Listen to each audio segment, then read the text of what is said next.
Ghosts or apparitions have been a part of human history for thousands of years. The afterlife has always been an intriguing topic of discussion amongst the living.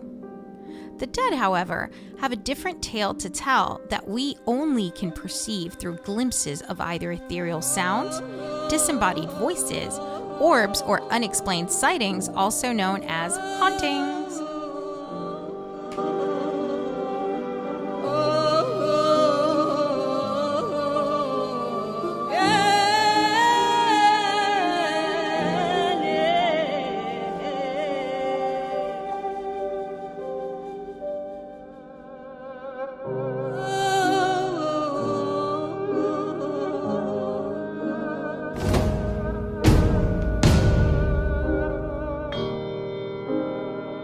Hi my voodoo lovers and voodoo dolls. If you're new to this channel and like this video, please subscribe and hit that bell for notifications. The contact lenses I'm wearing are the Solotica Hidrocor Cristal. You can get these at Solotica.com and you can use my discount code VoodooLove in caps to save 10% on your purchase. To the people of the ancient world, there was no doubt that the soul of a human being survived bodily death.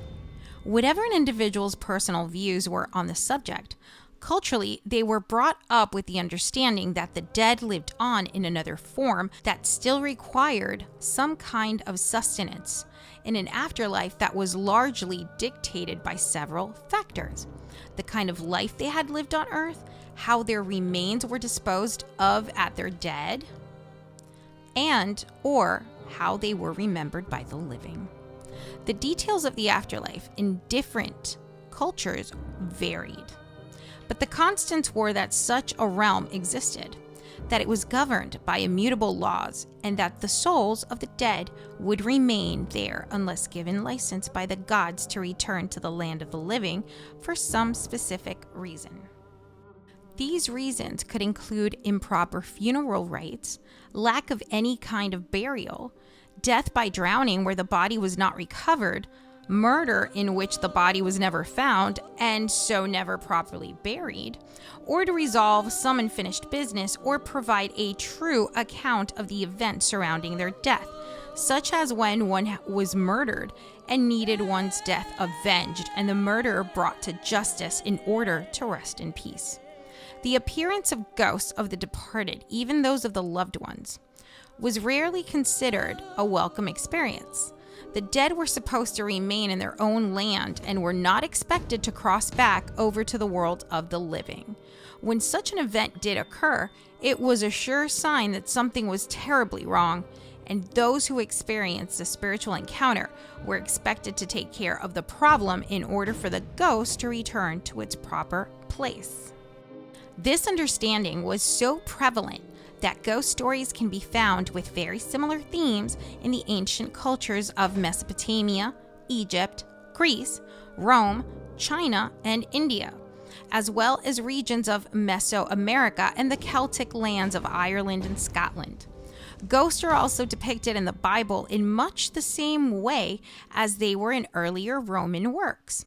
So now let's talk about the Victorian ghost, my favorite kind of ghost. It's ornate and complex, but not pegged to any particular horror franchise or touchstone ghost. Why does formal Victorian wear, like corsets and lace, read as ghostly to us? I know it does to me. The concept of a formally alive person that can interact with the living world in some capacity is an old one. Obviously, this isn't something invented in the 19th century. There is a medium in the Hebrew Bible that claims to speak to the ghost of Samuel. Though we never actually see the ghost of Samuel, like saying boo at people, in other stories, like Homer's Odyssey, characters visit the underworld and see ghosts, though I'd argue that doesn't totally count. For a ghost to truly haunt, it must inhabit, at least in part, the land of the living. These sorts of underworld dwelling ghosts are usually referred to as shades or shadows rather than ghosts. So let's move on now to my favorite part, which is spiritualism and mediums. because I myself am a psychic medium, born psychic medium, that is. So, in the turbulent revolutionary year of 1848, a new religious movement emerged from the melting pot of upstate New York. The young Fox sisters had claimed to have come into contact with the unquiet spirit of a murdered man in their house who communicated with them by loud knocks on wood. This very local sensation, later shown to be a fraud, was the origin point for the spiritualist movement, which elaborated a method of communicating with the dead in seances through mediums. Mediums were often women because they were deemed to have more delicate, sensitive nervous systems than men.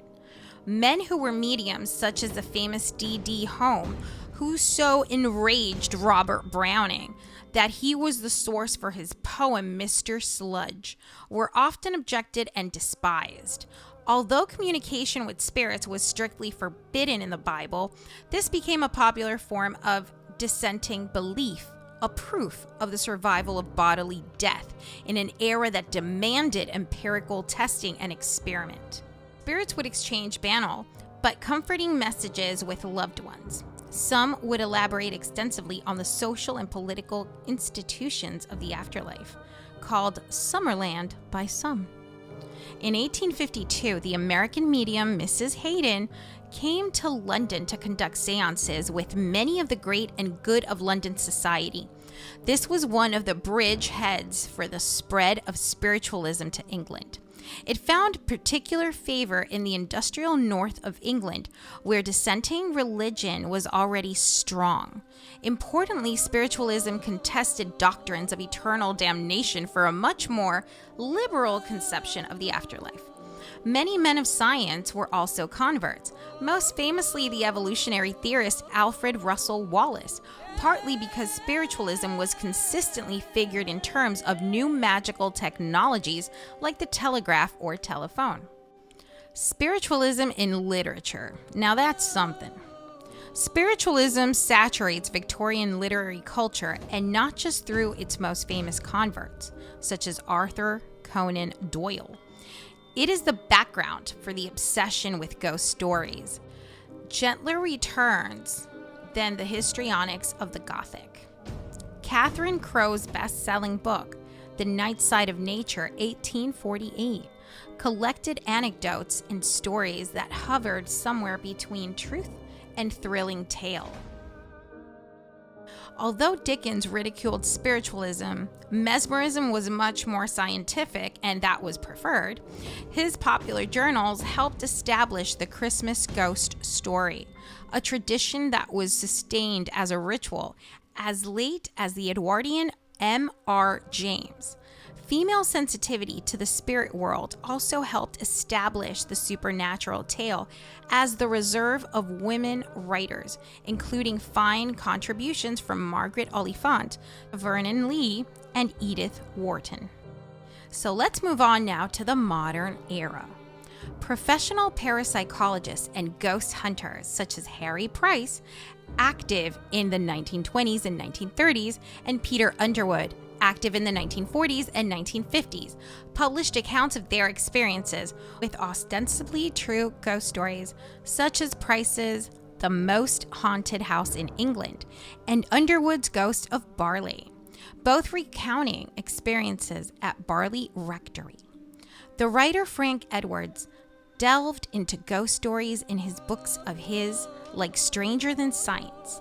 Children's benevolent ghost stories became popular, such as Casper the Friendly Ghost, created in the 1930s, and appearing in comics, animated cartoons, and eventually a 1995 feature film. With the advent of motion pictures and television, screen depictions of ghosts became common and spanned a variety of genres. The works of Shakespeare, Dickens, and Wilde have all been made into cinematic versions. Novel-length tales have been difficult to adapt to cinema, although that of The Haunting of Hill House to The Haunting in 1963 is an exception. Sentimental depictions during this period were more popular in cinema than horror, and include the 1947 film The Ghost and Mrs. Moore.